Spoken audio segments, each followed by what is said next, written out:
What is up, you beautiful people? It has been too long on this channel. Welcome back to another college football season. And as you can see in the title, college football is so back, and it's a lovely sight to see. As always, I'm joined with my lovely co-host. Introduce yourself, my good man. Folks, you know who it is. It's Chooch. You know, it's the man, the myth, the legend, Cole's right hand man on the show. Man, are we happy to be back. Oh, it's been far too long. It feels like it's been years. Yeah, Well, ready for a fantastic season. oh, absolutely. Last year, pretty mind-blowing. We had our twists and turns, we had our shocks, and this year we're already off to some pretty fun conclusions. So let's talk a little bit about what happened in week one. Um, let's just say it was surprising. And we'll start with the North Carolina versus Minnesota game last night. If you didn't get the chance to watch it, it was very hard to watch if you like offense, and really fun if you like to watch defense, and mainly quarterbacks missing on key throws. That was a pretty big factor. Now, unfortunately for North Carolina, Max Johnson went down with a massive injury. He is out the rest of the season, so got to kind of circle the wagons and quickly find an answer at that quarterback spot going forward. This game, though, their backup, he came up clutch when they needed him. He had a kind of miracle throw that kept the drive alive for UNC and was able to lead them down to get a field goal. Minnesota, on the other hand, every year these people suffer, and it's just, it honestly, Minnesota in itself should just be sued for fan cruelty. This happens far too often for these folks. And that's kind of my takeaway of this game. Chooch, what did you see in this one? I I think I saw a first game of the week, and it was raining. Oh, more than that. Yeah. Well, when the parts I watched, it was drizzling. It wasn't like pouring out. Max Johnson getting hurt. It sucks, but I mean, I think they might have escaped a bullet there. Um, no, I'm not saying Max is bad, but I think they just dodged a bullet. I think they can do better. Um, I really, really believe Minnesota's got to fire Fleck at this point. Like, that's just where the talent's there. We know it's there. It's just someone's got to get something going in this. Yeah, Yeah. in this school, because it's all these talented guys are in the NFL, and they have literally nothing to show for it.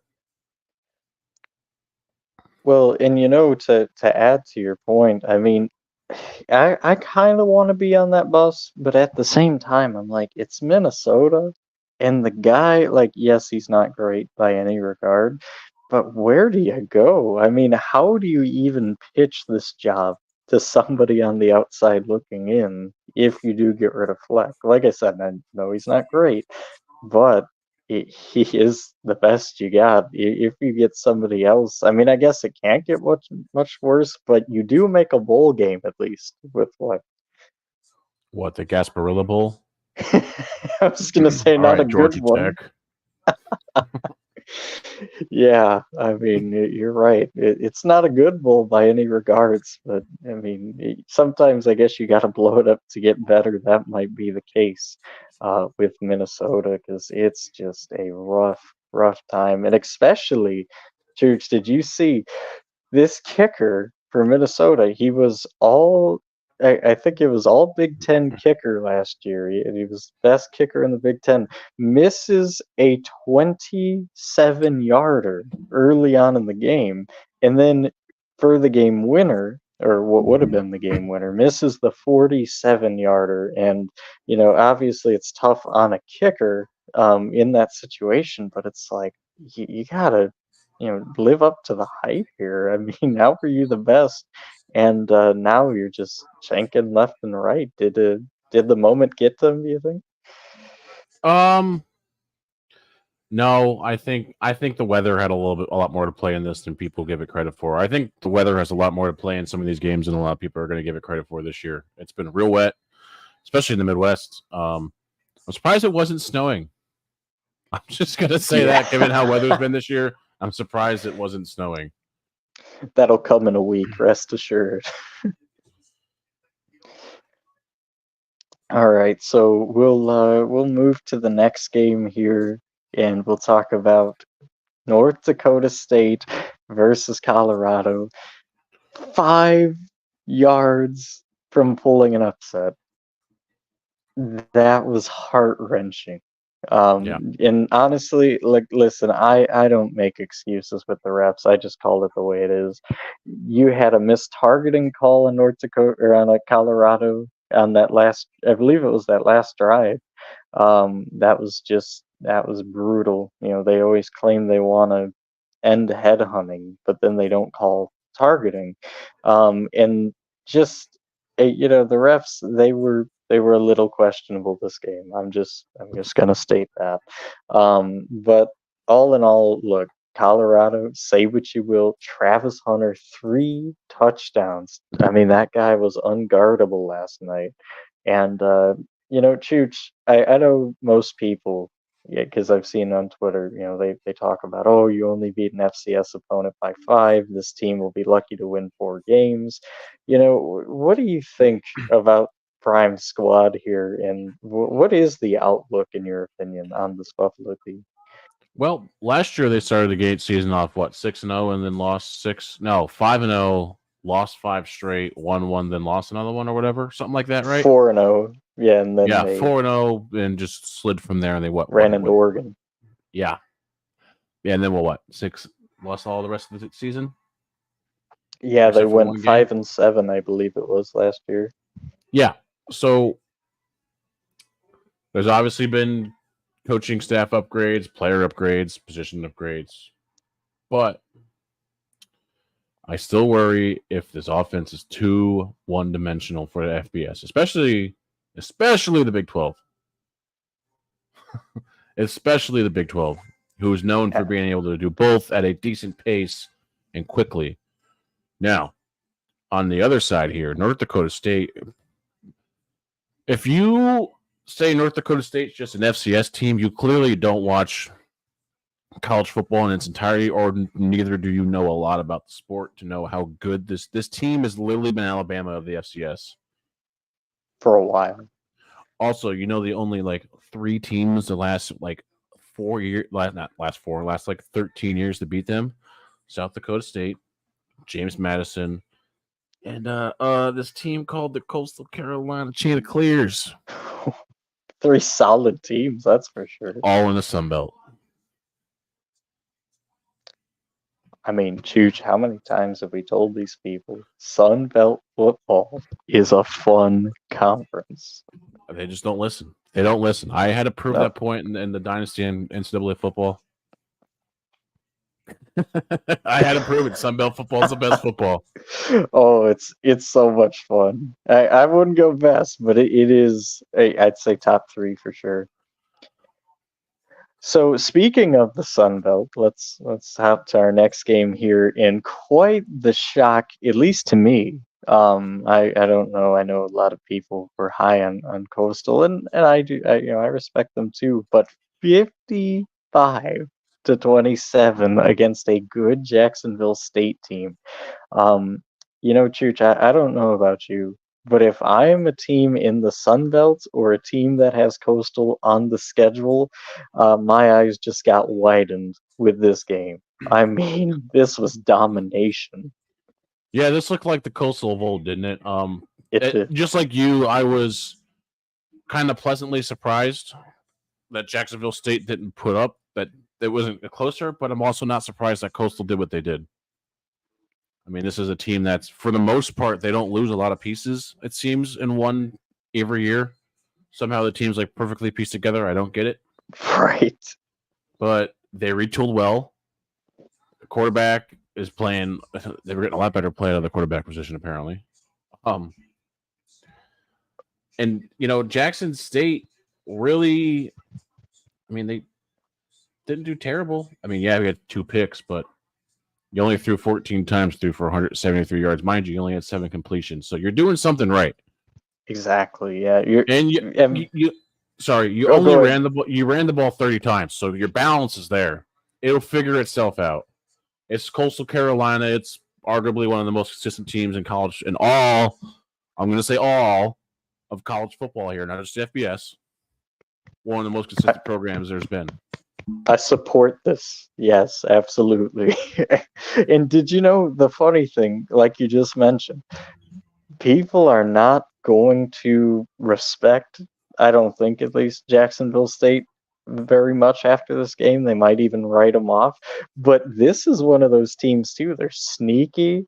And when you don't expect it this year, I'm telling you, I don't know. I don't have the schedule up in front of me, but I'm gonna tell you all, careful with this team. If they play somebody in the bigger name conference, look out. They might pull another shock. I mean, and they're not strangers to this by any regard. So this week 1 loss, it doesn't faze me in terms of this. They got a good coach. They got a good team. They got a good defense. You just ran into Coastal, and Coastal, I don't know what it is with this team. I really don't. They're always consistently 9 to 10 wins, and they always play hard, but sometimes they have this tendency towards the either middle of the season or end of the year to kind of fall off. Chooch, do you think this is the year that kind of ends for Coastal? We'll have to see. Give me like 3 more weeks of football, and I'll tell you. Fair point. Give me like the first month, and I'll be able to let you know. But to touch on Jacksonville State, 10 different people caught a football yesterday. Wow. 10 different people. Like I said, he only threw the ball 14 times. The starter did. There was 3 more throws by the backup. Wow. So only 10 people caught the football. That's pretty good. Yeah, it shows the variety and the depth of Jackson State Jacksonville State, and that is something that really gets overlooked. But as the season progresses, that is your best friend. If you're able to have depth, if you're able to have guys in every position, and they're deep, that's a scary team, especially down the stretch. So we'll have to keep an eye on them, especially come like week 8. and Right then at the end of month 2. Yeah. Oh yeah, definitely. So then the last game for the recap, which I mean it's not really a recap per se, but it's just a current game in progress, and It's still Temple. 34-0. Oh Sorry. my goodness. No, you're good. Oklahoma just got an intentional grounding call flag. It's 34-0, 7:57 left in the third, 4th and goal. There's your Temple, Oklahoma update. Yeah, so you guys Temple might be a decent team in the American. Oklahoma's just outplaying them because it's literally just a conference. The difference in players each conference can get. I think that's the only thing making this game the blowout, the score it is, the talent level. Besides that, right. Temple's playing good football. I haven't seen much to really hate on. Yeah, and in this game, like if you're the coach at Temple, of course, you're looking for consistency. You necessarily weren't chosen to win, and I don't think you necessarily come into this game with that mindset of winning. You kind of come with, okay, who's going to show out, who's going to separate themselves, and you get a good look against a really good team. And I think I know. Believe me, everybody seeing Oklahoma coming to the SEC, they're like, oh, they're going to get destroyed in the SEC. They're not going to make much of a noise. Venables, they don't have an offense. Well, I mean, hey, say what you will. Come on, man. 34 against Temple. I know it's not that impressive, but, it's something. It's really not. No? Not a bad team, though. How have they scored most? Because I haven't been able to watch. Has it been mainly defense or? No, it's been offense. Just, it's Temple against Oklahoma. The talent's there in the receiving room. You just shot me down, didn't you? Gotta give Oklahoma a little bit more hype. Come on. That's what I said. It was Oklahoma. I mean, they're about to kick a field goal. There we It is go. now. Hold on, I'll give you all an update here. And 37-0, folks. Wow, there you go, Oklahoma. So just for a little bit of background, we were going to talk about this game a little bit on the show, so that's why we just mentioned it, just to have the Oklahoma talking points and a little bit of tempo. So we'll get into the pick portion of the show. Finally, the part y'all have been waiting for eagerly. Now, this game kicked off just a few minutes ago, so we're a little late, but who cares? We don't do halfways here. I mean, let's kick off the season right. So we'll start with Western Michigan going on the road to Camp Randall, and Chooch, obviously this one kicked off, but there's just so much hype with Wisconsin. A lot of people, a lot of trust in Luke Fickell to get this group where they need to be. And especially after last year, of course, ending the year off with that bowl loss to LSU, and there was kind of some questions. How are they going to come into this year? And Western Michigan kind of looking to be a sneaky team coming into Camp Randall, maybe keeps it close for 4 quarters, maybe pulls up the upset. And they have done this in the past. Can they do it again, though, Chooch? What do you think? Well, as of right now, they're keeping it very close. It's still tied at 0. Wisconsin did miss a field goal. But I'm going to take whiskey here. I think, like you said, Fickell's got too much going on with his team. I think the offense is far better than it was last year. The defense is typical Wisconsin. I think they'll be fine. But yeah, I think Western Michigan's. I think that run game for them is going to actually really show us a lot here. I don't think they're going to run the ball a lot. I mean, throw the ball a lot. I think it's going to be a lot of running. Buckley usually, I think he's a top 30 back in the country, and that's a lot out of 172 schools. Yeah. So the kid's really talented. He runs with purpose. But like you said, Van Dyke over there at Wisconsin now, that's what Fickell needed. He needed a quarterback like that. I love Mordecai, but he didn't do well. I still think Fickell's got a few kinks in the offense to fix, but Wisconsin, I think this eventually, come late the second, starts to open itself up.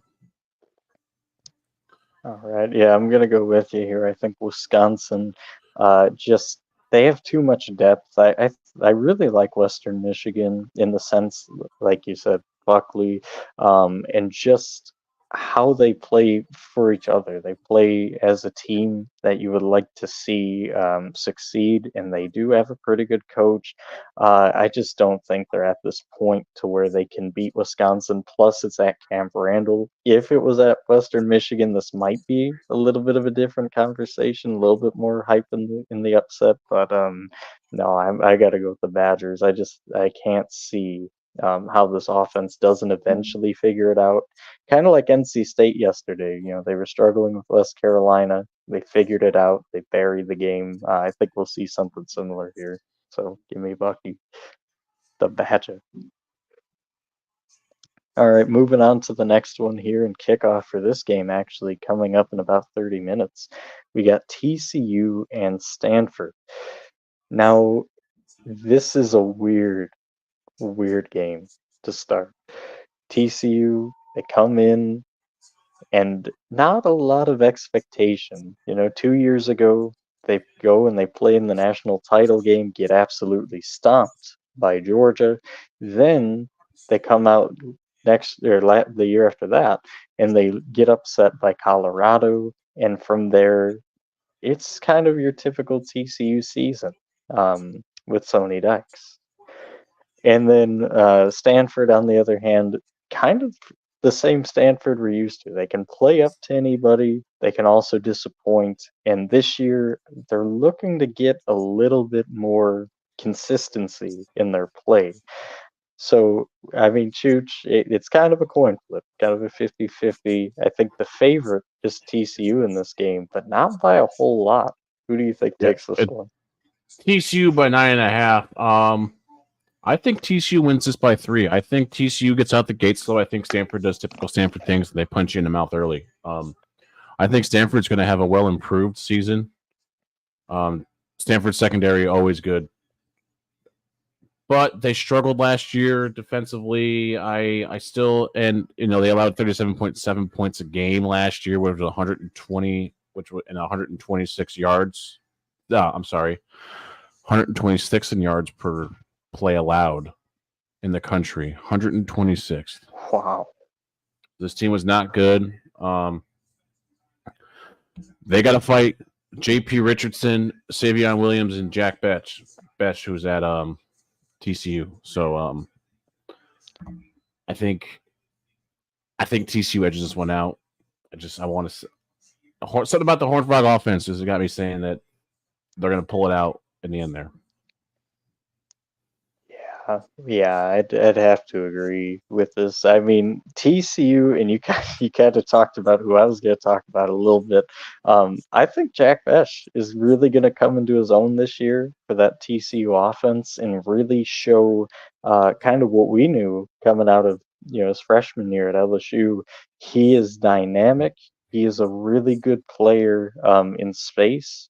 The reason I think it didn't work out at LSU, of course, was the lack of blocking.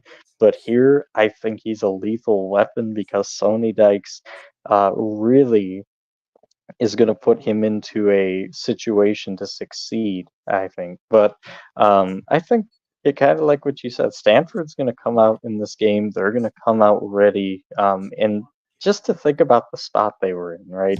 They had Washington by their fingertips last year, and they let them slide. They had so many opportunities last year to just have more wins, and they just couldn't pull it together. So I just think that they're going to fight hard, but ultimately the adjustments at halftime from Sonny Dykes and this TCU team, they're going to weather the storm and they're going to find a way late to win this one. All right, moving on to the next game here, and we got a fun one finally starting off the Saturday slate, and it's an 11 o'clock kickoff, Penn State and West Virginia. Now, this could be a revenge game for West Virginia. If you remember last year, Penn State handled this one fairly easily. James Franklin and the guys were able to get it done in the night game. However, this is a different West Virginia team. It looks like they're believing again in Coach Neil Brown. They really love him. They've really fought for him. And last year, towards the end of the season, we really got to see this West Virginia team and what it could look like heading into this year. And as you just put down in there, the first time since '92. Well, actually, it would be second time because of last year's meeting. But these two obviously have. Wasn't it Pitt last year? Sorry. No. These two played because this is the game 2 in Morgantown. So this is just where a lot of teams can be made. And I know with the 12-team playoffs, you can afford to lose a game like this and still, have high expectations. But it's really going to be which coach can get their team more ready, and can Drew Aller from Penn State step up and make plays when it's needed, because he last year in those big games against Michigan and Ohio State, he really struggled, and that was kind of the part holding Penn State back. Also, James Franklin not being able to win those big games. So this game could go massive if Penn State could get this win. West Virginia, on the other hand, they're just hungry. They really have quite the advantage this time around, it being at Morgantown, a lot of belief and a lot of fire under Neil Brown. And if he doesn't win here, there might be some question marks about the West Virginia job, but we'll see. Chooch, where are you going with this, Mountaineers or Nittany Lions? So I would love to take the Nittany Lions, but who have they added on the offensive side of the ball that's going to really revolutionize that offense? Did Drew Allard evolve that much? Crickets. Exactly my point. Now, who do they add on the defensive side of the ball that can help Chop out? Chop got drafted, didn't he? Yeah, Chop went to So, the who will replace Chop in the long line of Micahs and Chops and Saquons? that is the question mark. Now, there's a little rumor in Morgantown, West Virginia, that there's this boy named Day Farmer. And the quote says, and I quote from Neil Brown himself, is elite with the ball in his hands, so we've got to figure out ways how to use him. That sounds a lot like we got Tavon Austin on this team again, and we got to figure out how to use him to win these games again. I think West Virginia has always been a physical football team, and they've always had this weird grit to them where, like, their offense isn't flashy, the defense isn't flashy, but yet they're going to hold you to 24 points. You're going to work for it every bit. So I think West Virginia catches Penn State sleepwalking a little bit because I think Morgantown's going to be loud. I think it's going to be real loud tomorrow. I think them boys up in the mountains are going to have something for them Nittany Lions. They're going to go hunting. Wow, I'm going with the upset. All right. Well, I'm gonna go with you. I'm gonna go upset as well because it's in Morgantown this year, and this team, they haven't lost a whole lot. If you look at their roster from the 2 years, they really seemed to come together last year, and I think this is that exclamation point win. And not to mention, remember what I said earlier, James Franklin in big games, they don't work. So Yep. give me the Mountaineers upset at home. Unless it's an offenseless Iowa team, in which case. Yeah, I was just gonna say that. Yeah, they could beat Iowa on occasions. Everybody else, not so much. Speaking of, well, actually, no, I'm not gonna make that. Anyways, Clemson and Georgia. Number one, Georgia. Obviously, they didn't make the college football playoffs this year. Kirby usually has his teams pretty ready. But then you got little old Clemson, to quote Dabo Sweeney. He loves to say that. And of course, Dabo, one of the best coaches, he won 2 national championships just like Kirby Smart.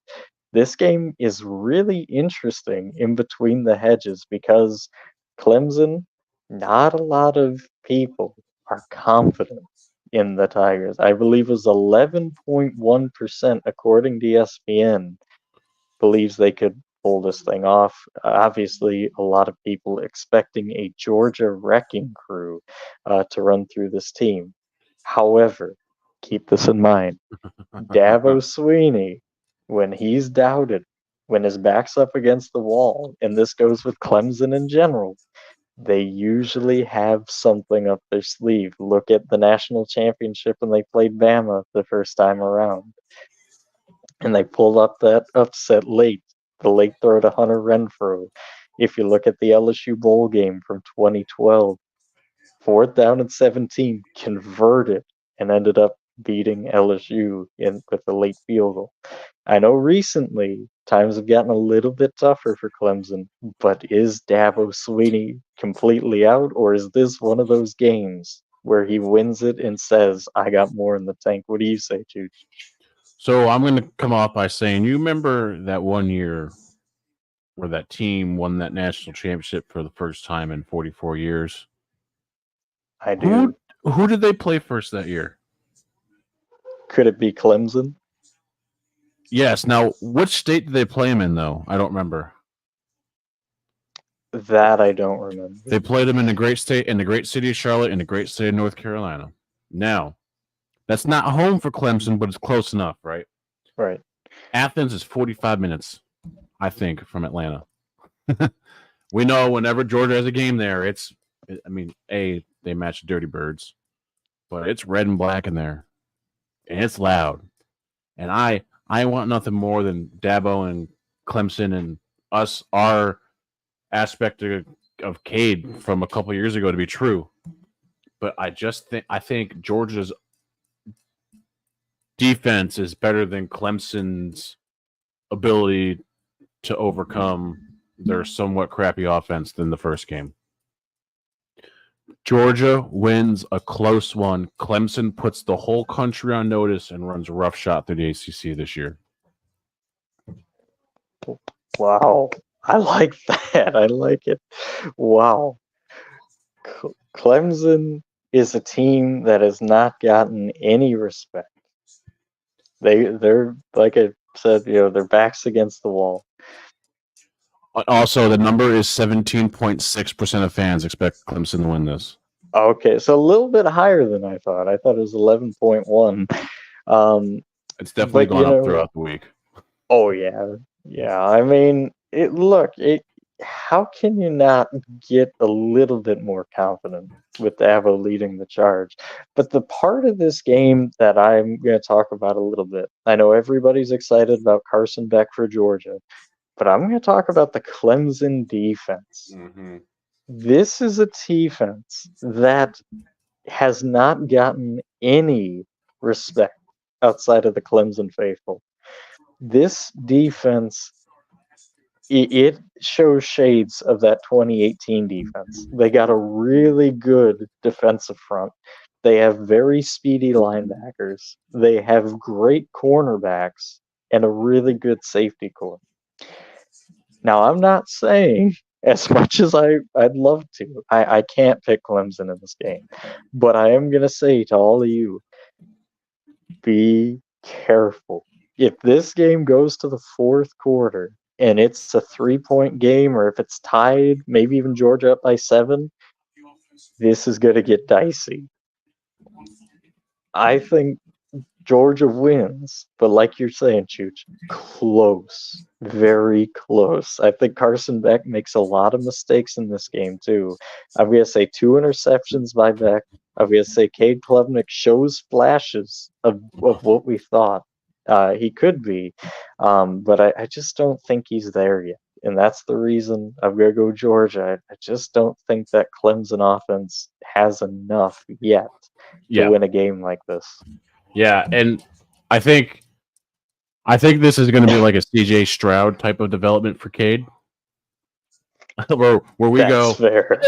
He looks like he's going to be good on paper, and then the first year is awful. And we're like, oh God, we're wrong.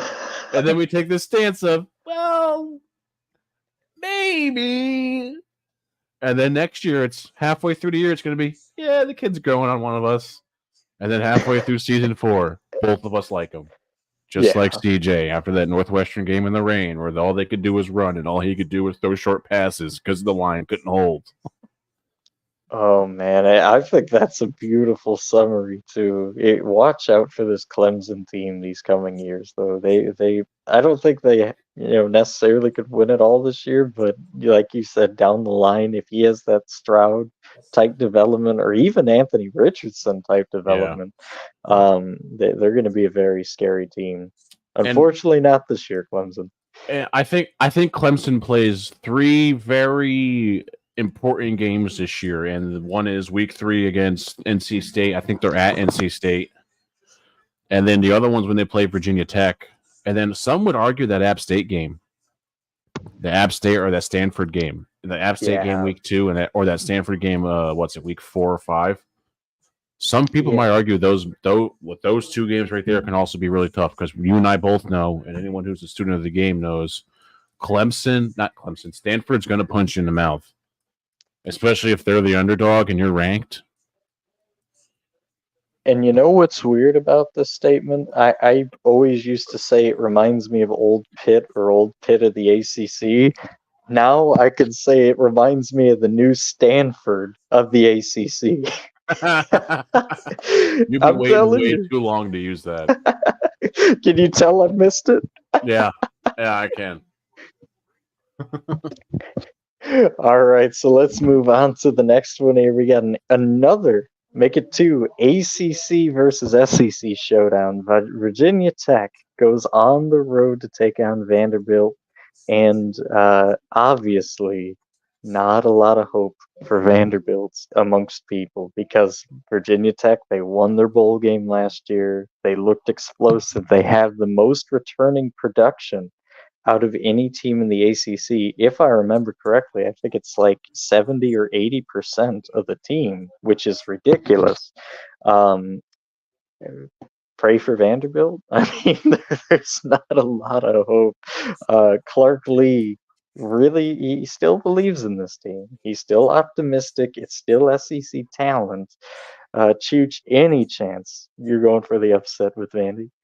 I think if Vandy's run game comes out and does what it usually does, but I think last year, I know I said this the year before. I'm probably going to say it this year until halfway through the season, and then I'm going to say it next season, beginning of the season. We saw an evolution of this Virginia Tech Hokie defense that encourages me. The offense started to play better. The defense started to play like it should have been able to for 4 quarters of a football game in the last 4 games of the year last year for the most part. I think this team's got a new frame of mind. I think the coaching is finally getting the recruits in. I'm really excited. These kids seem to love playing here. I'm taking the Hokies. I think this one's a 14-point game. So Wow. I think Tech covers. I don't. Vandy's secondary worries me, and their lack of a legit passer scares me. Chooch, I think you're being generous, dude. 14 points. I'm going more. I'm going Virginia Tech I by expect 30. Tech. I expect Tech to do their typical week one thing and just sleepwalk the first half. Oh, okay, that makes a little bit more sense. I'm still I can't see this game being remotely close. I'm sorry, Vandy. I love you guys. I mean, you're the cool bottom feeder, lovable underdog. I just don't think this game's even remotely close. At Virginia Tech, I can't say wins the ACC because I think that'll be Clemson. But this is a team that's going to finish second, I believe. Oh, they have that yeah. talent. This is the game where I think when them and Clemson meet. What's it, November 6th? Yeah, I think that game is for the Coastal. Yeah. I think that game right there. It's in Blacksburg. I think that one is like the hey. This is the game of the year for us, and they got it circled.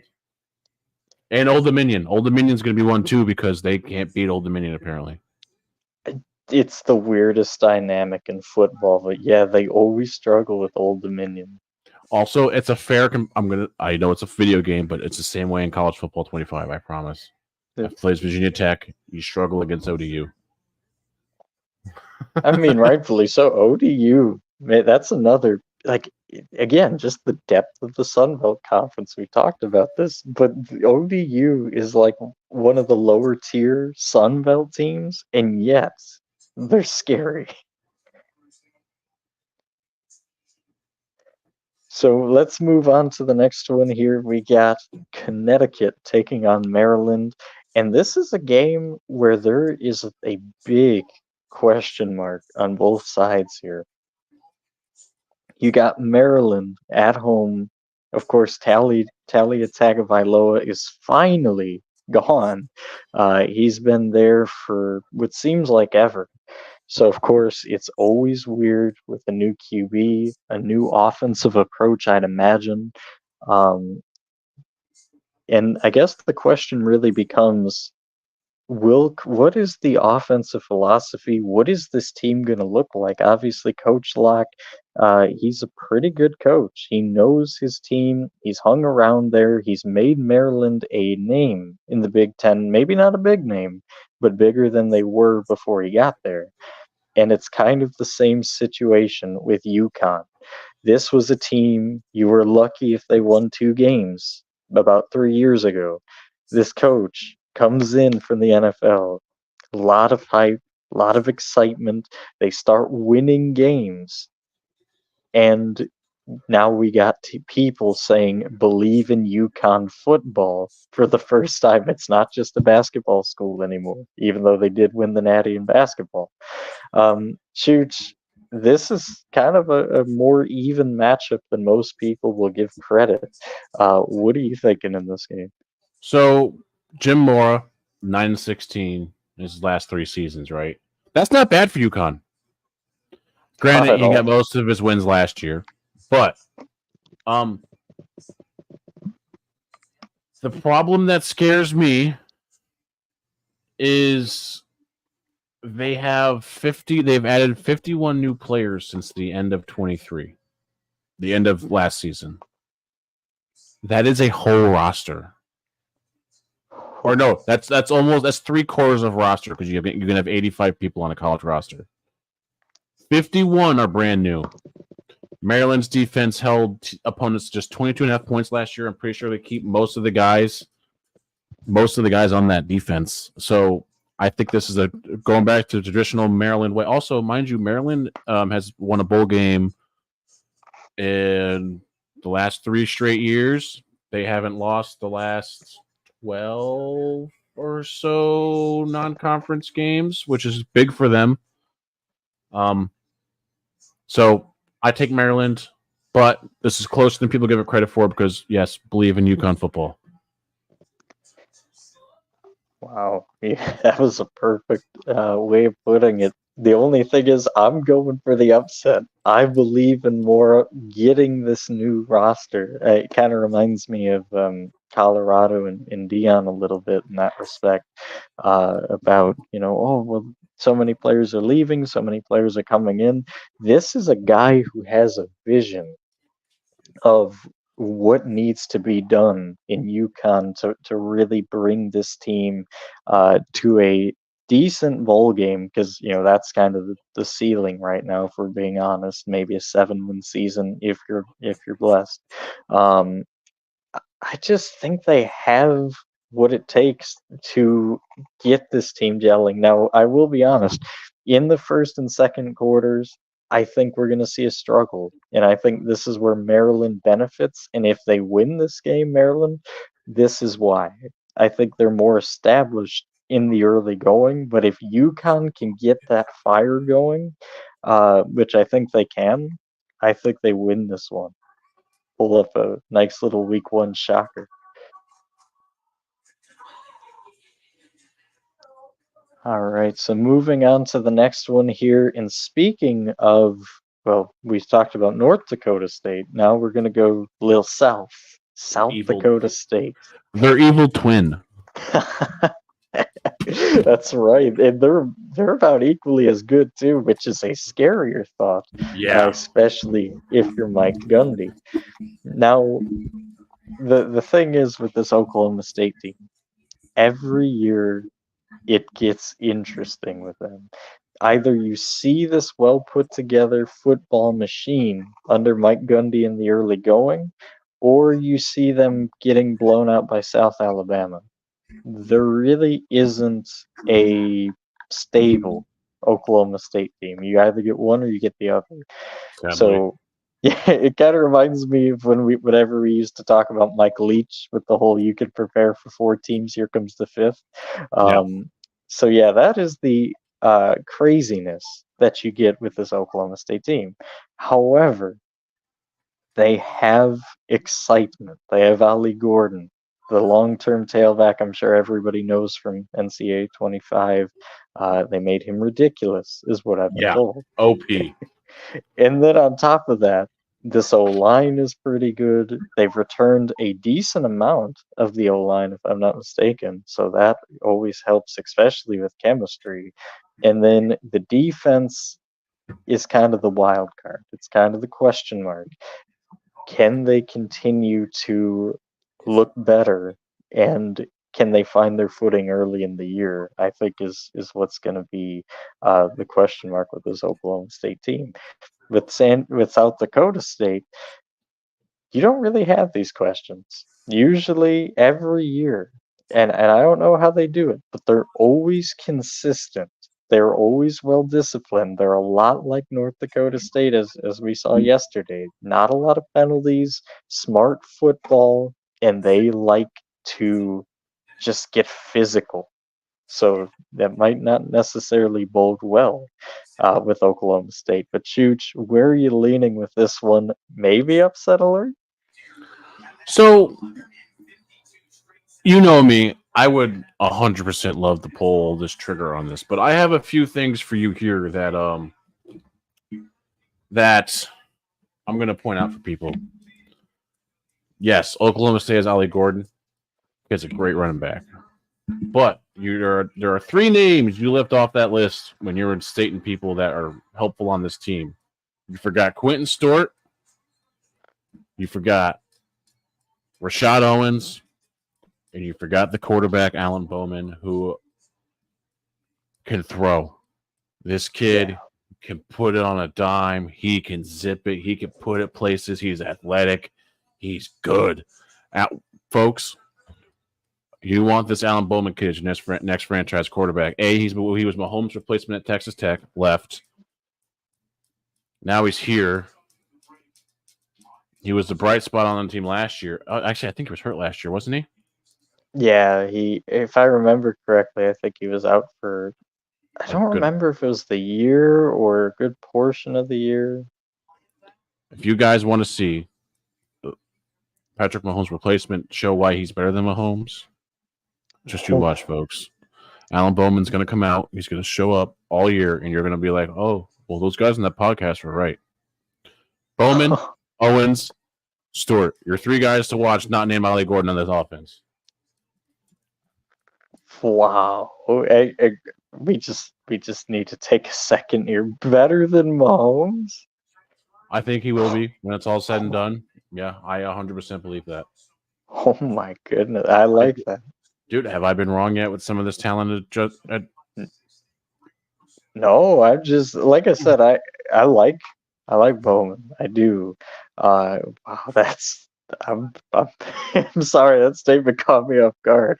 Yeah, I know. But no, gotta start us off early. Absolutely, yeah. How do you even follow that up? I don't know. With a blowout. Not yet. No, I can't do that to South Dakota State. I'm sorry. I'm gonna pick Oklahoma State. They are gonna win this game. Like you said, they do have a better offense, and I just think they're more explosive than South Dakota State. But I can't go blowout though. South Dakota State's too well coached. They're too well disciplined. They're gonna hang around in this one, and this might be one of those games in the third quarter. People are like, "Hey, maybe it upset," but I just think Ollie Gordon is going to be the one who kind of, they'll have like a 3-point lead, maybe a 7-point lead, and they'll be able to run the football effectively. And then when they sell out on the run, you got Bowman who slings it and makes the big plays. So yeah, I'm gonna go with Oklahoma State here. Speaking of Oklahoma, as you can see at the bottom, Oklahoma's up 37-3. They still haven't scored, but Temple has. Wow. Temple, maybe they hang around. Maybe they start firing back. No, I'm kidding. They just forced a punt, 12 minutes left. They could score 34 points. Anything's possible in college football. That's right. Maybe a few onside kicks. You never know.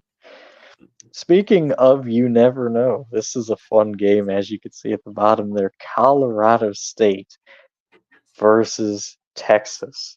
Now, of course, the storyline for the Colorado State Rams was this. They had two really good players that got contacted by other schools to leave. And they had some pretty good money too on the line. I believe one of them was over 600K in NIL funds trying to pull them away. They said no. And when asked, they said, "We believe in what we're building here at Colorado State." Obviously, they love the coach. They love what this team is and what it can be. They see the vision. Not a lot of folks do, though. Obviously, a lot of hype around this Texas team. Quinn Ewers coming back, Archie Manning in the second string for the quarterback spot, who looked pretty good in the spring game. Maybe a QB duel somewhere down the line. And of course, Texas, they have I mean, just insert the names. They have so many playmakers on this Texas football team. A lot of great wide receivers, a lot of great running backs, a lot of great defensive players. I mean, from a talent standpoint, this game is over. From a talent standpoint and a coaching, Sark's a good offensive mind. This game should not be close. However, remember if you backtrack a year ago, everybody was saying this with Colorado. Everybody was saying there's no way Colorado State can hang around and keep it interesting with that hot Dion team. But they did. They went to multiple overtimes, and Colorado squeaked that one out. All I'm saying is, Chooch, it's week one. Be careful. Sorry. I think Texas is just gonna. I think Colorado State keeps it close at first, but I think Texas just kind of comes out and punches in the mouth. There's just too much talent here to overcome. Sark's gonna have his boys ready. We know that for a fact. And I think they're on a bit of a revenge tour. And I think Quinn Ewers is about to hit this Joey Burrow era with how he's about to play and lead this team, this Texas team. He's just playing out of his mind. So I think it continues that this year and proves why he's the best quarterback in the country. All Look at Lawrence! There it is. I was waiting for that. Here's a funny story. Out of the Barstools, because they did Barstool picks for week one for the SEC, the only Barstool team that took Colorado State in this game was Oklahoma. Oklahoma said no, and of course they got that massive Red River rivalry, so it just makes sense. But realistically, like you said, Texas, too much talent.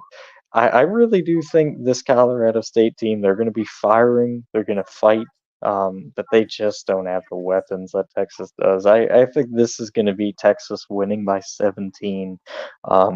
But it's just going to be one of those things where Texas is going to score, and then Colorado State's going to fight back towards the end to make it look respectable.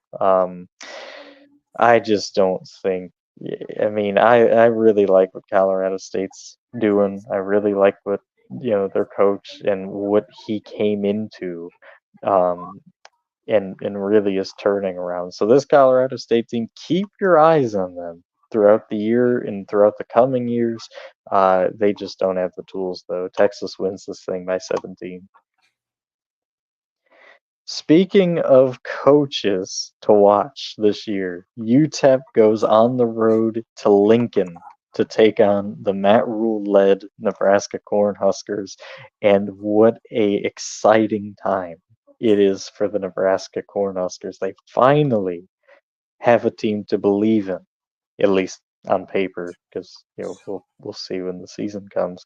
But Dylan Raiola has been the story, the name, the topic of this Nebraska hype. He's a quarterback who was a 5-star, initially committed to Georgia, flipped to play for Matt Rule, and this is big for him. I mean, you could tell everything is counting on this moment for this guy. Stage is set, and we'll get a very good sight of him in this game. Now, also keep in mind, during the spring game, this was a team a lot of people had interest in. A lot of impressive remarks for Raiola in this team. The question really becomes, is he the leader that finally will lead Nebraska back to a prominent football team? We'll see. And on the opposite side, UTEP comes into this game and nobody has said 2 words about this team. Nobody knows much about this team or what to expect. Well, let me tell you, they're hard workers. They fight. Every time they're in a big moment, you can count on them. They never give up. But the question becomes, kind of like the last game, do they have the tools to pull off a shocker on the road in Lincoln? What do you think, Drew? Cool question for you. Shoot. You know the last time Nebraska won the home opener? Let me think. So I know. Or sorry, its first opening game. So I know they lost because, Man, that was a while. Because I know with Scott Frost, I don't think they did, and that was Troy and Georgia Southern. I'm gonna go. Wasn't it 2017 against BYU? We're gonna say 2019. Really, 2019? Who did they beat? I don't know. I just know that the last time they won was 2019 when they did it. Um, yeah, that's all I know. Wow. Also, Nebraska hasn't won more than 5 games in the season since 2016. I think. So, anyways, back to now we're picking. I think that's a big motivation here for Matt Rule. As everyone knows, Nebraska's like one of the OG schools still in the FBS or still in a power conference. Look at Yale. Yale was a power school. They're gone. Princeton, Penn, they're all in FCS. You know, Yeah. I think Raiola and I think he's Matt Rule's kind of quarterback. I think I think this is a massive upgrade compared to what they've had the last 2 years and the last year under Rule's belt. Um, I think everything else in Nebraska's fine. I just think the quarterback play was what was missing. Maybe a bit better in the running back room, but we know the receivers are good. They've always gotten good receivers. They just no one throws to them. Yeah. Nebraska here, I think this is closer than the 27, but it's definitely not less than 14. I like that. I love the respect that you showed UTEP because not a lot of people are showing them much at all. I was Uh, more showing respect in the fact that they have a quarterback returning and Nebraska's got a new kid on the block. okay. Hey, that's a fair statement. I'm gonna go with you. Of course, I don't think there's a way Nebraska could lose this game. Granted, crazier things have happened with Nebraska. They have, as you just mentioned, 2019, they haven't won a home opener since, so it is possible. But I just don't think Matt Rule is gonna let that slide. And also another part of this team that didn't get mentioned, the defense all spring, all Nebraska's talked about is Raiola and the defense. So watch this defense. If they really live up to the hype, I think they're going to go out and kind of almost return to the black shirts, if you will, to have that legendary defense. Because if you got, if you go back to the Atomic and Sue days, I mean, that guy was just a wrecker. And if they're anything like that, this Nebraska team could be a real threat in the Big Ten. Yeah. Speaking of threats, Miami and Florida. If Florida doesn't win this game and has a season kind of like last year, a lot of folks on Twitter have already said it. Goodbye, Billy Napier, is what the thought is in Gainesville. Do I agree with it? No. But am I in a position to do anything about it? No. So this game is critical for Billy Napier, but it's also critical for Mario Cristobal. This is a coach to where the ACC is a little bit open now.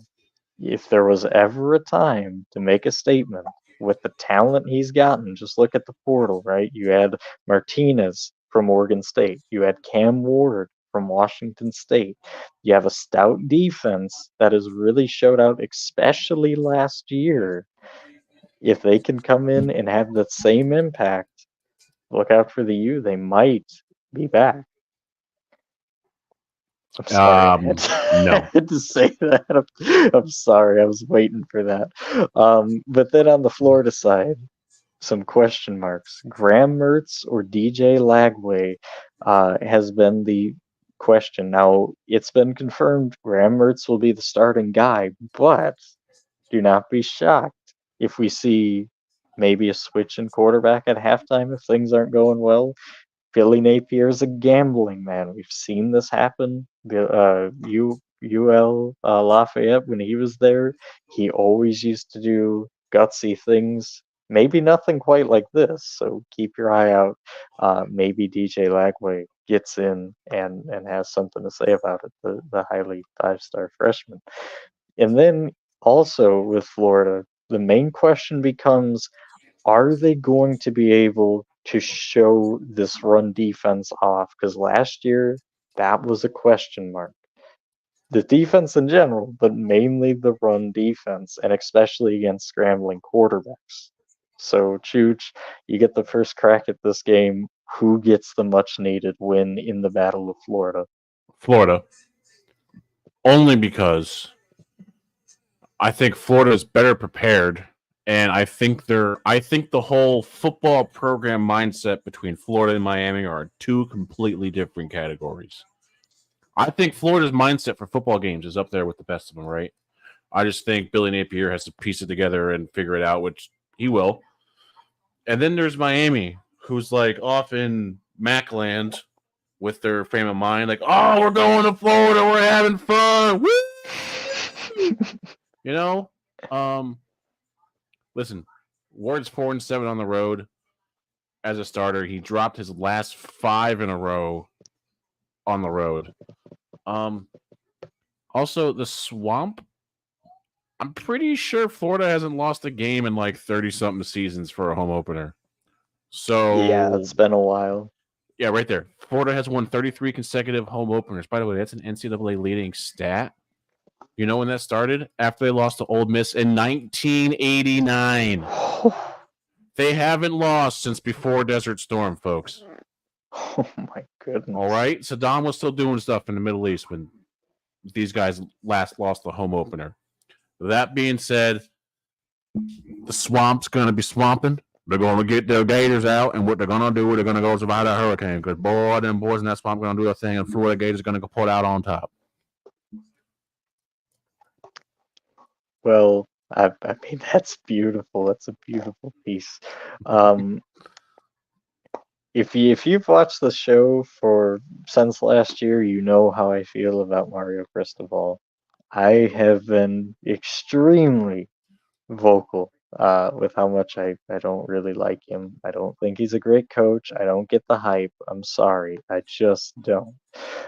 Yes, he can recruit. Yes, he can use the transfer portal. But when it comes to X's and O's, I, I mean, he didn't knee against Georgia Tech. Let's just you don't need an you don't need a better thing than that. He blew that game. And of course, that's not the only instance. I mean, he kind of, in my opinion, was a massive reason Oregon took the step back it did, which again, now it's working with Dan Lanning, so I guess it worked in the end. Um, yeah, I'm not big on him. I will say I like Cam Ward. I like, of course, Martinez, Chooch, and I. We were talking about them, talking about him at Oregon State last year a lot. He's a really dynamic running back, but also just like Chooch said, 33 years since Florida's lost one in the swamp, a home opener. I don't think that changes. I don't think Cristobal has this team ready enough in the swamp to win this game. And also, keep this in mind, Florida can run the football, they can also pass. They have a scary freshman who is, like I said, no game tape, no nothing. He could flop for all that we know, but it's still that factor in the back of Miami's mind that at any point they could go to this kid. At any point, he could be hot or he could be cold. It's a mystery. And that's got to add another element to this team. I mean, say what you will, but I'm going to go with the Gators here at home to pull off this upset. Well, it's not even an upset, really. I think, isn't Florida favored in this game? Yeah, Florida's favored by like 2. Okay. Feels like an upset, but yeah, I'm going to go Florida. All right, next one here. We're sticking with the SEC as Old Dominion comes into Gamecock territory at William Bryce. And this is the time for a put up or shut up year for Shane Beamer. Everybody's given him the benefit of the doubt, myself included. Ever since he's been there, he's had good moments. He's had not so good moments. He's shown flashes through guys like Spencer Rattler, beating Tennessee at home and actually dismantling Tennessee at home. Um, Beating Florida at home again. It was a very close game. Somehow pulled it out at the end. But then you've had moments like, for instance, last year's starter against North Carolina and the utter destruction that followed last season. So this is a very critical year for Shane Beamer, and it does not get easier. Like we've talked about earlier, Sun Belt football, it's fun. It's interesting. It's wild. These teams, they don't get a lot of recognition, but they're good. Chooch, I know you follow this team a lot. You're close to them, actually. I live like literally 5 minutes off ODU's campus. What are you thinking here? Are you So gonna pull it? I want to take South. Actually, I want to take Old Dominion real bad. Part of me wants to take South Carolina, but South Carolina struggle. South Carolina hasn't had an incredibly healthy team in the last couple seasons, right? True. We can chalk that up on there, like just injuries suck, on and like Right. triple line it. ODU was 6-5 last year in one score games. They played in a D1 record last year, 11 of them, clearly 6-5 in those contests. So they only got blown out once last year, and I think that blowout was to JMU or something like that. I don't even remember. No, I think they barely. No, I think it was JMU last or App State that blew them out. I think it was App State. Yeah. Yeah. So, and then we got Jason Henderson in the ODU linebacking core, who's a top returning linebacker in the country. And the Gamecocks have a bunch of new guys on the line. So I think screw it. Give me the Monarchs. Give me the. There it is. I'm going ODU here in a close one. Wow, I love that. I knew it, and I wanted to hear it, and we got to hear it. We got to experience the upset pick. I'm grateful for that. It was needed. I mean, that's the energy that just keeps giving. Um, Unfortunately, Cheech, I'm sorry. I'm sorry. I have to do this after that. I'm just gonna go with South Carolina though because I just think the talent differential, it's not much. It's definitely not much, but I think South Carolina has a little bit better talent here.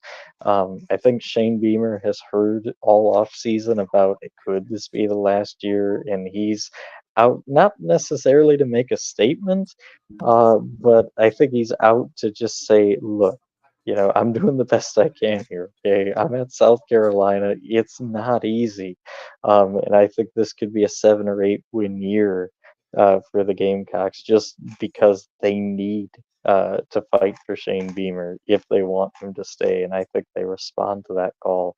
And also the winner in this game, and the reason I go South Carolina too, I like Sellers. I like the quarterback. I think he is very mobile. He has a good arm. Accuracy's a little questionable at times, but I think he can hold it together long enough to win this game. It'll be close, very close. So yeah, give me the Gamecocks in this one. All right, next one here, and how could we not talk about this? Western Kentucky, TJ Finley is the starting guy over there, and this is his third time taking on an Alabama coach team, minus Nick Saban, of course, which that's the real talking point here. Alabama, first time since 2007 where Nick Saban is not the head coach. A lot of question marks. What is this team going to be like? What is the identity? What is the emotion like for this Alabama team? And Western Kentucky, they can score, they can sling it. And if they can get hot, we might even see a week 1 first game DeBoer upset loss. But most people don't think so. Again, talent plays a massive part in that too. Alabama's still loaded. Chooch, are you crazy enough to pull the upset on the road again? No, no, no. The Boar's been a winner everywhere he's gone. I think they start off a little slow. I think Western Kentucky keeps it a little interesting, but besides that, Bama runs away with this one. I think Bama is going to be on cruise control this game, and the Boar. I think this does the Boar a lot more help than it's going to do the rest of the country good. I think he's going to see what he's got now in game time and go, okay, pieces got to move. Pieces got to move. And I think we're going to see why they hired him there at Bama. I like that. I like that answer. Just because, look, as much as I want to pull the upset, as much as I want to say TJ Finley redemption story, um, no, TJ Finley's not good enough, in my opinion. Just because, we've seen this story time and time again. Um, he can't beat Alabama. He's had 2 attempts, fell short both times. This will be the third. But to go to your point, Juge, I really do think Alabama with Jalen Milroe coming back, and I know a lot of people go, "Oh, he's inaccurate. He's not that great." I'm not the biggest Milroe fan either, but I will say this: having a coach who just coached Michael Penix to be the number 8 pick and the national championship. That yes, they lost, but he still had that Washington team believing, and those were only two really notable guys. Of course, well, I guess Braylon Trice was there too, but you had Michael Penix, you had Roma Dunze, and you had Braylon Trice as the three main notable guys from that Washington team. Now with Alabama, you got so many more, um, and Alabama's freshman wide receiver, who's the 5-star Williams, is probably equal, if not better, than what Washington had. So yeah, I don't think there's much of a drop off this year, in terms of talent, in terms of what we get to see from Alabama going forward. It's going to be a little bit more questionable, though, I think. But yeah, this game, Alabama wins big. I don't even think there will be much of a question mark. Maybe a scare for the first 4 minutes. All right, moving on to the next one here. We got the Runnin' Rebels from UNLV taking on the Houston Cougars. Chooch, this is a team, UNLV, they had 10 wins last year, and they represented. I mean, this was the first time in a while UNLV football really got some eyes and attention. So they're looking to obviously continue that momentum. Houston, on the other hand, they were okay. They had some moments of really good triumph, and they had some typical moments of disappointment. Very teeter-totter year last year. Coming in this year, obviously looking to grow more consistent, looking to uh, right out the wrongs. Obviously not an easy give me week one. Where are you going with this one? I'm going to take UNLV here. I like what they have. If I remember correctly, there's a lot of guys returning from this UNLV team. I think picks up right where they left off last year. I mean, granted, they lost their last 3, but I think Houston's still a little on the fritz. See what I did there? I think UNLV wins a close game. I think Houston takes to like the third quarter to wake up. It's too late then. UNLV's got too much of a lead, but it gets back close. UNLV wins it. I think this one's a lot better. I mean, actually, no, I can't even say than Vegas says because they say 3 points. So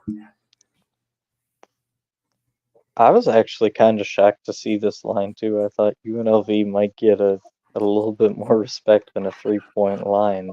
I thought Yeah. Houston was going to get a lot more respect than what instead of not like a real, like we're going to be real and give you 3 instead of like, yeah, maybe you'll have 7.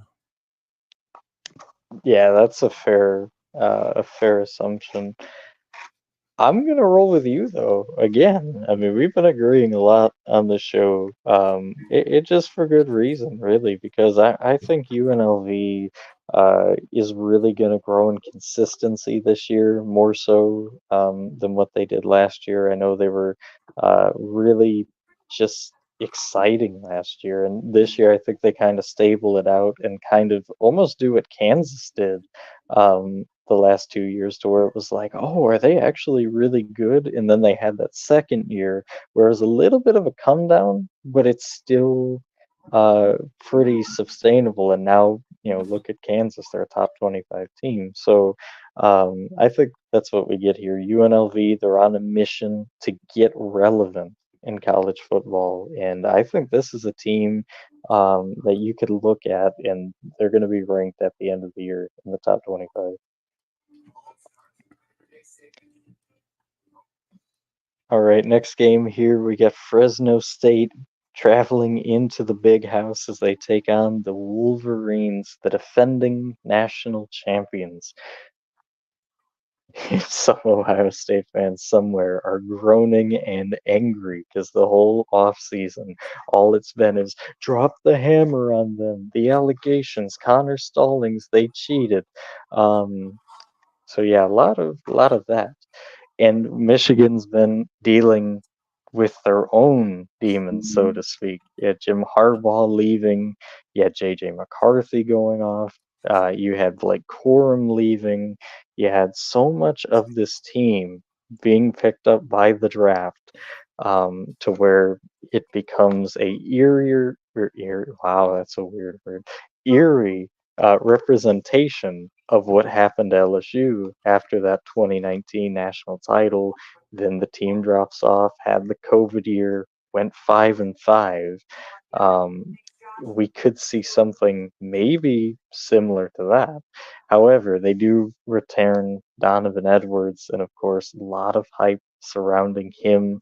A lot of people still believing in this Michigan team, going, no, it's not like that. They have Sherman Moore taking over. He can stabilize the team. Harbaugh trusts him. He left him being the head coach for a reason.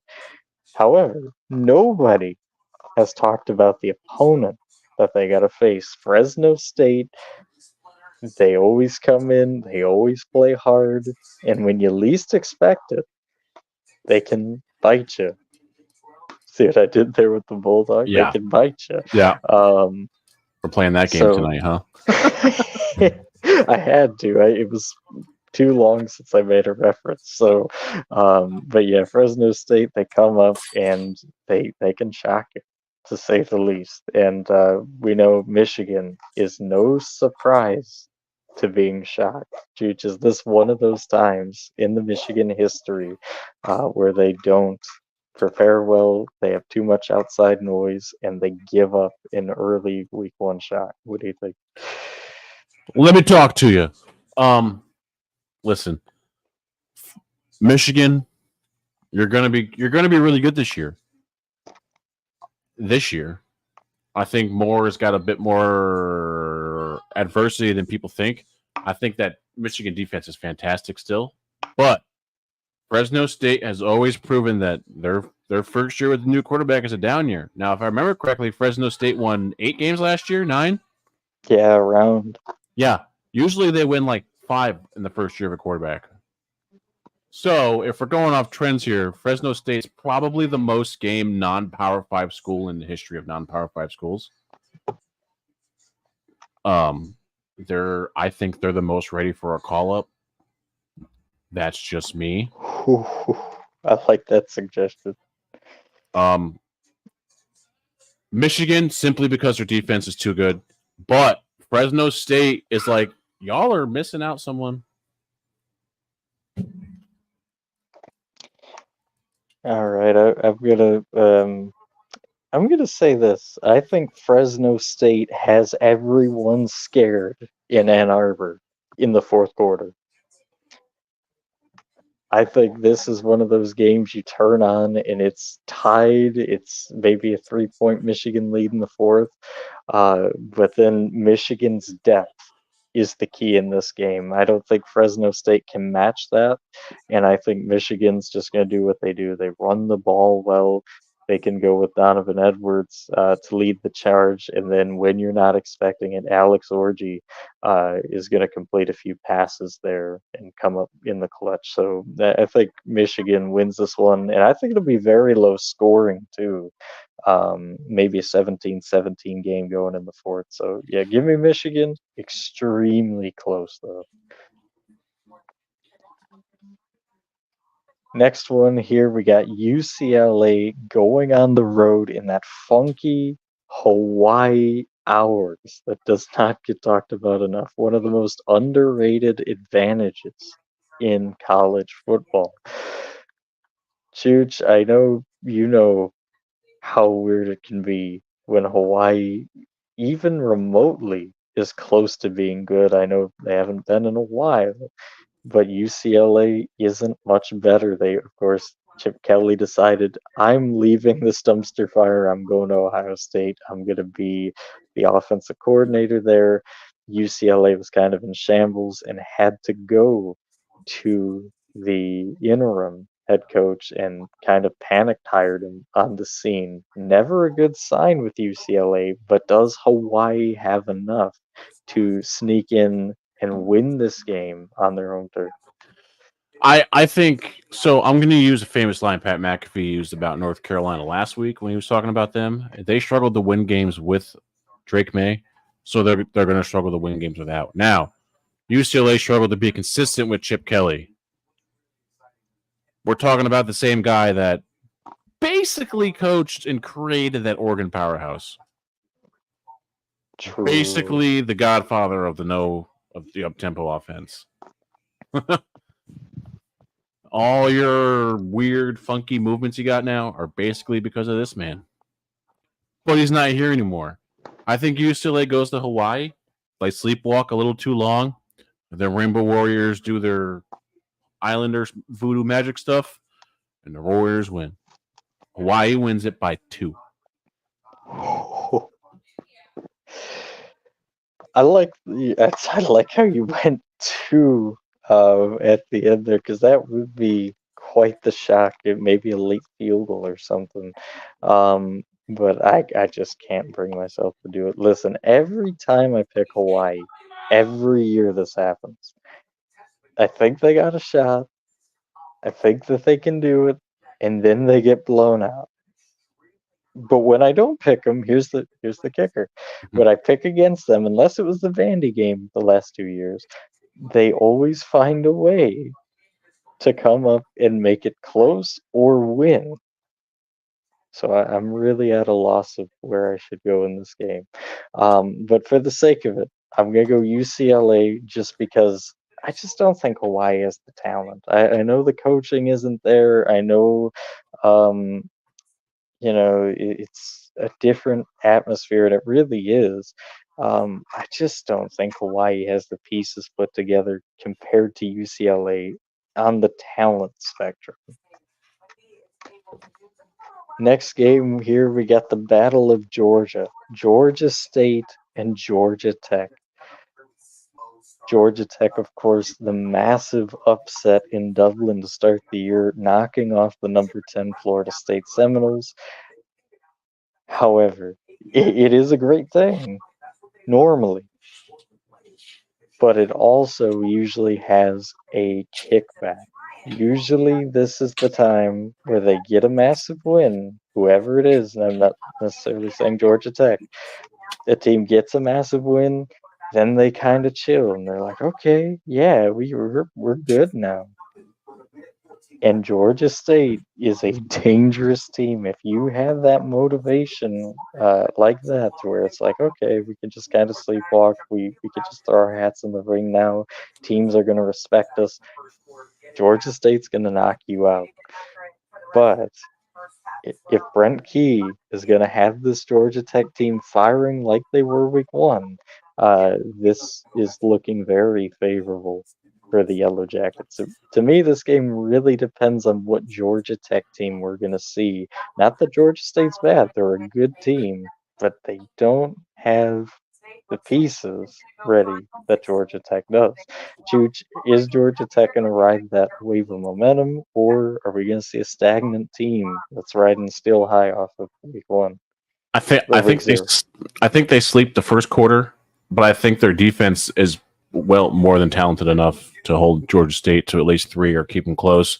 And then Hayden King, that offense pick up momentum, and they're just going to dog walk Georgia State, taking the Yellow Jackets. Also, Georgia Tech, you did the thing I've been saying you were going to do for 3 years this year. And if you guys had just started Hayden King last year, like I had said to, you wouldn't have lost the first game last year either. But what do I know? I only watched the spring game and can clearly see the kids better. But I'm just an idiot with a microphone, so Tech wins it. That's the first one of this year, by the way. There's gonna be a few. Don't worry. I got a feeling after this week I'm gonna have that said a lot this year. We're gonna have a counter. Somebody in the comment section go and see how many times that phrase is said, because I'm gonna venture and say it'll be more than 12 this year. So we'll it's see. definitely gonna be more than 12 this year. With this game, though, I'm gonna go with you, Chooch. I'm gonna go Georgia Tech. Key has been waiting for this time. If you heard his post-game interview, oh my goodness, he was on a different planet when they beat Florida State. And you could just see how much he loves this team, how much he really wants this team to succeed. He loves these guys, they love him, and they were dancing the Irish jig afterwards. I mean, you can't go wrong with that. But out of serious note, Georgia Tech, they have too much talent. They have a really great run game, and then once you focus on the run game, King can come out and beat you in the air. And I like Georgia State a lot. I just don't think they have what it takes to win this one. So yeah, give me the Yellow Jackets at home. Next one here, and probably the most wild game in terms of nobody's expecting anything from this game. Wyoming and Arizona State. I mean, what do I even say here? Arizona State is a team that's, oh man, it's been rough. It's been really, really rough. But they've been able to keep their spirits high, and they've been able to retool. They've been decent in recruiting, and they've been they just don't really. I mean, they're the redheaded stepchild of Arizona. Okay, I said what I said. Come at me. And then Wyoming, for whatever reason, they always have a weird thing about week one games or week zero games to where they come out, they pull the big shocker, they have a few nice games in succession, and then the cowboy falls off the horse and everybody questions what the heck just happened. So, Chooch, in the weirdest game of this week, where you go? I think the only thing we can be sure about is Arizona State is a member of the Big 12 and Wyoming has a new coach. Yeah. So with that being said, I'm going to take Wyoming to win this one by 10, just given the trend of the season and last year when they beat Oklahoma State by like 31 points. So I'm going to take Wyoming over Arizona State here. I think Arizona State's just in a situation of peril. I think Wyoming's in a better situation as a whole singular unit than individual players. All right.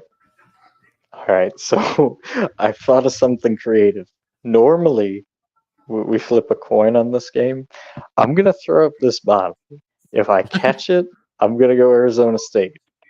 If I don't catch it, I'm gonna go Wyoming. Let's see. All right, I caught it. I'm going Arizona State to win this game. That's my reasoning. I said, this has been a doozy of an episode, folks. Hey, we invented something new. Hey, what can we say? It's the most innovative college season ever. Well, guess what? Most innovative season on the show. Exactly. Speaking of innovation and questions to be answered, this one will have quite a few question marks as the USC Trojans take on the LSU Fighting Tigers. And I mean, let's just go line by line here. USC fires Alex Grinch, their defensive coordinator, who was brutal.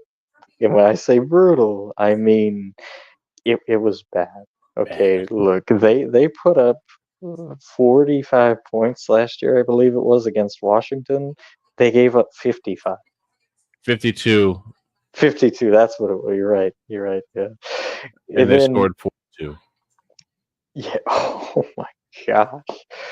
And then on top of that, I mean just scroll down the whole season. You'll see what I'm saying. The defense was abominable. But surely with LSU, it was much better, right? You would think. No. Newsflash. It was, I'm not going to say worse, but Their defense was garbage. yeah. So, Coach Brian Kelly, he took it a step further than just firing the DC. He fired the whole defensive staff, Yes. which honestly, with who they got now, I think it was a pretty good move. Power move. Yeah, absolutely. So, but yeah, I mean, defense, obviously, some major changes for both of these teams. Um, but now we talk about the offensive side of things. Both lost Heisman quarterbacks to the draft, Caleb Williams and Jaden Daniels. Both went their separate ways. LSU, of course, lost Malik Neighbors to the draft. They lost Brian Thomas Jr. to the draft. If you look at USC, they lost Brendan Rice to the draft. Just a lot of talent that got taken from both of these teams. So, as you could see, the playing field has a lot to be answered. For LSU, of course, you got Garrett Nussmeier coming out, finally getting the chance. 3 years of Yes. waiting, folks. 3 years, and he didn't transfer. Can't wait. Cannot Miller, and for USC, you got Miller Moss coming out there who absolutely slinged it in the bowl game they had. He had 5 touchdowns in the showing. I believe it was Oregon State, if I'm not mistaken, who they were playing last year, and he dominated that football game. Garrett Nussmeier, in his own right, had a very solid showing against Wisconsin.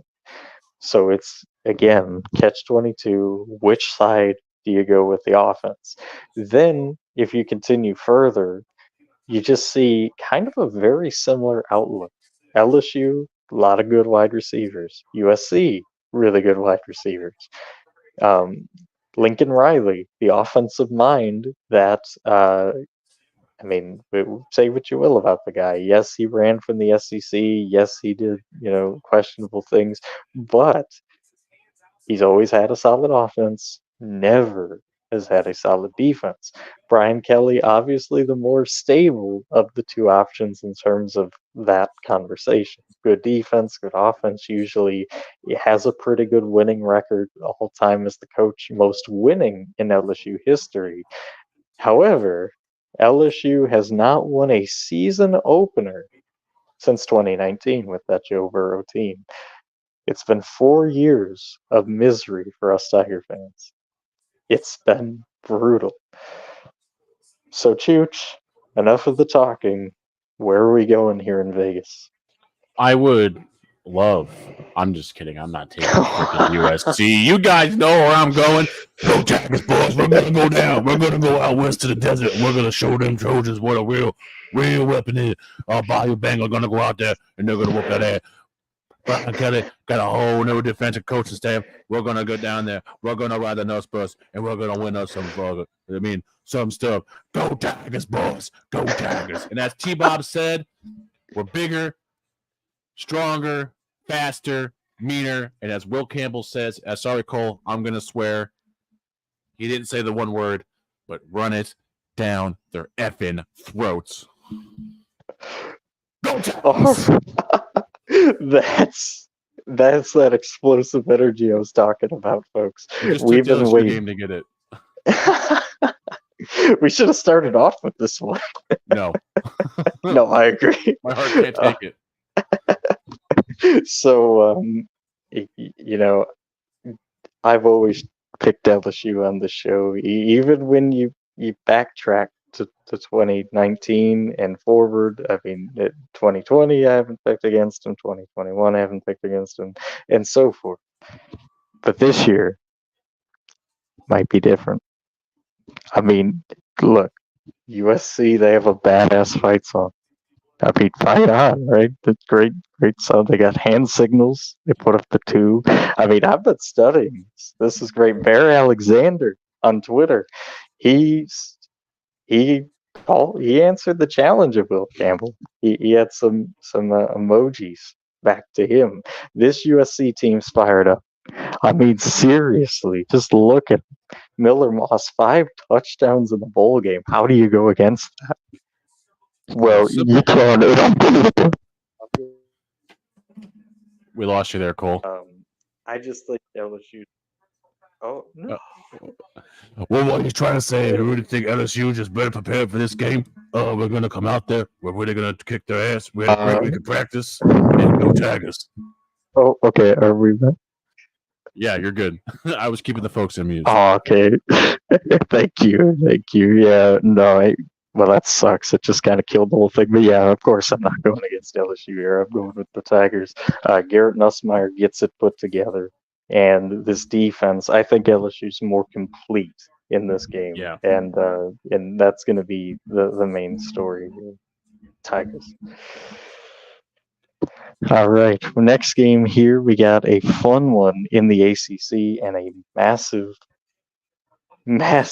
bounce back needed for Florida State after that loss to Georgia Tech. But it's not going to be easy. Boston College comes to town, and they are ready and primed for a moment like this to pull off a upset against Florida State. It is on the road, but BC's been on the cusp of finally coming up in football, and this could be the year to do it. However, Mike Norvell, he's made it pretty clear. He blamed himself for the loss against Georgia Tech. He said, I should have prepared you better. I should have kept the standard. I should have. And with him, when he says things, they're pretty believable. He's not just a lip service guy. So, Chooch, what is the bet here? Will DJ Ugandale and the guys get it figured out for the Noles, or will BC creep up and continue the downward trend of Florida State? So can I pause you there? He's not a lip service guy, but if he keeps DJ Ewan and throws all those picks, doesn't it make him a service guy? Because you're just effing your team. Yeah. Anyways, we're making it. I'm taking FSU here simply because I think their defense is far better than Boston College's offense. FSU needs to run the ball more, or just get rid of DJ, or if DJ can show what he did last year at Oregon State, cool. But you don't know what you're going to get with Boston College when you play them, especially their first week of football. You just traveled back from Ireland, and you got your chop broken in half by a bee. So I'm going to take FSU, but if Boston, I'm going to say this now, put an asterisk next to this pick. If Boston College wins, I told you so. See, that way you can't lose. I like that. It's just a, I told you it was going to happen. Just I had to pick someone. I didn't flip a coin. I just kind of spun a can. See, now there's 3 innovative ways to call the game now. Spinning a can, flipping a bottle and catching it, and flipping a coin. I mean, we should just call this the Innovation Podcast. I mean, somebody sign us already. But I'm going to go with you here. I think Florida State, they're pissed off. They're going to come into this game, and they're going to run the football down Boston College's throat. And I think this defense, they're pretty good at containing a scrambling quarterback. And it wasn't even necessarily Haynes King that did most of the damage. It was the Georgia Tech back who was just absolutely everywhere and really showing how impressive he can be. Also, keep this in mind too. This is very side note, but Georgia Tech and running backs recently, Jahmyr Gibbs. Now this guy, I mean, keep this team. If you're an NFL team, watch closely. But to get back to this game, I don't see Florida State dropping 2 in a row, and I think Mike Norvell might have a heart attack if that happens. He's so passionate with these guys. So yeah, give me the Noles. And now to the game that everybody's been waiting for: the Notre Dame Fighting Irish versus the Texas 8-4. I mean A&M. Sorry, force of habit. Aggies in Aggie land, and let's just say the stakes don't get much bigger than No, this game. yeah. And these are two teams that have the same problem. Whenever they're in the spotlight, they choke. So evidently somebody has to win and lose their choker label. The question becomes, who is that team? Texas A&M obviously firing Jimbo Fisher last year, still paying him, by the way. And they hire in Mike Elko, of course, the former Duke coach. He had a pretty good year last year with Duke, or with Leonard Riley in company. But how does it work out in the SEC? That is the big question for Mike Elko and the guys, and it doesn't get easier starting with Notre Dame. Now, of course, Marcus Freeman, on the other hand, he's been with Notre Dame for 2 years now, and he's done pretty okay. I mean, it hasn't been great, hasn't been terrible, but for Notre Dame standard, I guess you would call it subpar. Of course, last year they had that heart-wrenching loss on that last drive to Ohio State and on that last play where they only had 10 guys on the field. And that, since that play, it kind of came crashing down for the Irish last year. So the question is, Chooch, who leaves this game with a win? Who gets the world talking week 1? Will it be the Irish or will it be the A&M Aggies? So Riley Leonard transferred to Notre Dame. Yep. Now, he might be the only guy that's going to that has faced an atmosphere as raucous as this, as what you're going to face in A&M. With Florida State, Virginia Tech, Clemson, he's got an idea of what to. Now, you can practice for what you're going to hear at A&M all you want, but there are 6 places in this country I'm not walking into saying I practice noise cancel. I practice the noise. I'm not walking into Austin Stadium in Oregon. You're crazy.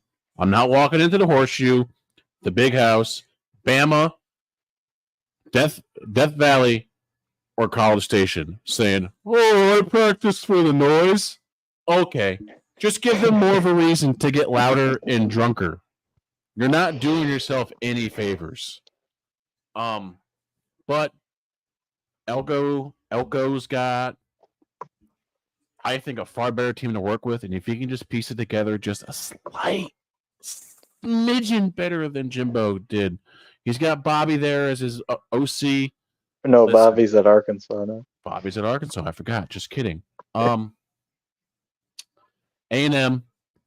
simply because they're home, and there is far better talent on this team. Now, I think this game for Notre Dame's close because their defense, Marcus Freeman and Riley Leonard. No one else. That's it.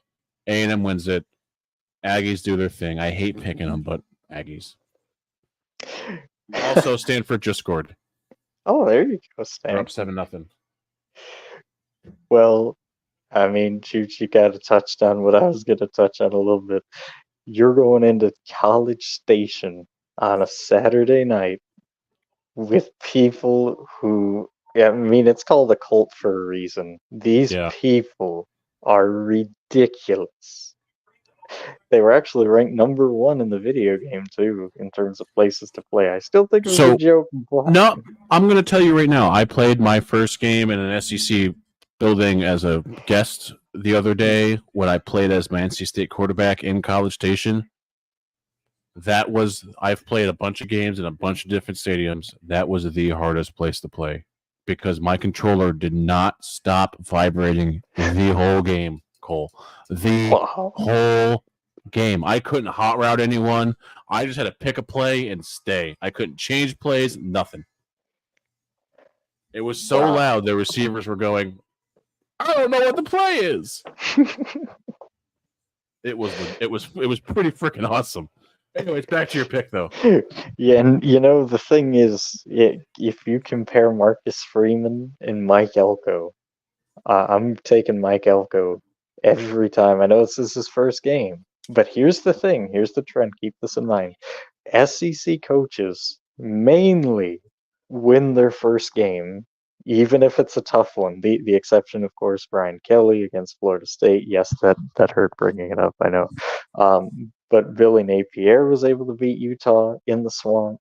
You had trying to think. There was one other instance recently that I cannot think of at this moment. Well, I had you it can up. add DeBoer by the time this game plays. Oh yeah, yeah. You can. I mean, DeBoer's not going to lose to Western Kentucky. Miss So yeah, State coach last year. trying How to about think. Heupel? Oh yeah, okay, yeah. Josh Heupel. How about He. Lane? Who did Kiffin play his first game? That I don't remember. I can't wait to pick another Land Shark game this year. Oh yes. Because you folks know what's coming. Chugga, chugga, chugga, chugga, chugga, chugga, chugga. I can hear it coming in the background. Chugga, chugga, chugga, chugga, chugga, chugga. I'm gonna get louder and louder until we pick them. All right, but I'm gonna go. Obviously Texas A&M here. I just think they have, like, I know Notre Dame. They picked back up Mike Denbrock, who was previously at LSU. He's got a good offensive mind for the game, but I think Riley Leonard and company are just not going to be in sync enough for this team. And I think Connor Wigman for Texas A&M outdoes Riley Leonard in this game, in this QB duel.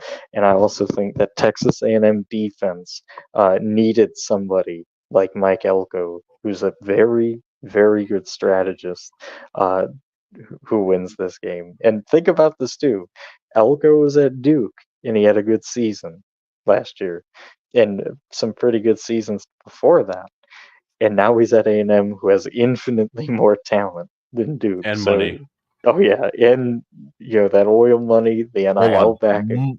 Hold on. Money for the football program. Let me rearrange that. Money for the football program. Sorry, back to you, Cole. Oh yeah.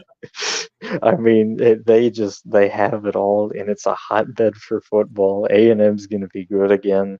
Well, actually, I should say since Manziel, so yeah, I guess there isn't again. Yeah, give me Texas A&M. Like Cheech said, though, I don't like this. I don't like picking them. I don't like either of these teams. But I'm gonna go with Texas A&M. They close it out. They look good while doing it too. I'm gonna go a 10-point win for A&M. That's fair. All right, folks. Well, that's going to end it for us. It is so good to be back and talking college football once again. We're going to be back. We're going to be doing this a lot more. So please stay tuned. Come in, join with us on the live show. And yeah, have a great rest of your day. Enjoy your college football Saturday. And God bless y'all.